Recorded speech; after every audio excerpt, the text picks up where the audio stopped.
જે આરટીઆઈ કરેલી છે તે જિલ્લા પંચાયત જે નવું બનવા જઈ રહ્યું છે તેનું કામ કોઈ જિલ્લા પંચાયતના સદસ્ય છે, મુકેશભાઈ ગોગડિયા એમના ઘરના છે, શિક્ષણ સમિતિના ચેરમેન છે, તેમના તરફથી એવું જાણવા મળે છે કે એ લોકોએ પેટામાં કામ રાખેલું છે, જે ટેન્ડર પાસ થયેલું છે, કોઈ સુરતની એજન્સીના નામ પર ટેન્ડર પાસ થયેલું છે.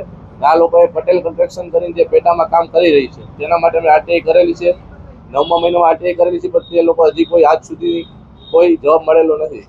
કઈ પ્રકારની આરટીઆઈ કરવામાં આવી? આરટીઆઈ કરવા માટે જે માહિતી છે અમે કે કઈ એજન્સી પાસે ટેન્ડર છે, કઈ રીતે કામ ચાલુ છે, કઈ પ્રક્રિયામાં ટેન્ડર એ લોકોને કઈ કિંમત મળેલું છે એ માટેની આરટીઆઈ કરેલી. તે ત્યાંના અધિકારીઓ કે ભાઈ કઈ રીતે અમે ખબર નથી પડતી, કઈ રીતે એને તબદીલ કરે છે.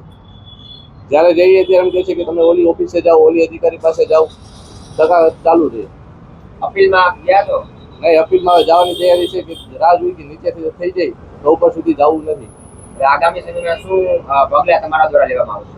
આગામી સમયમાં જે તે અપીલમાં જવાની પૂરેપૂરી તૈયારી છે. અપીલથી નથી હાઈકોર્ટ જવાની તૈયારી.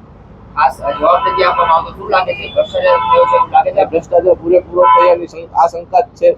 તેના હિસાબે હજી આરટીઆઈનો કોઈ જવાબ મળતો નથી અને ભવિષ્યમાં હજી પણ એમનો ભ્રષ્ટાચાર સામે આવવાની તૈયારી છે.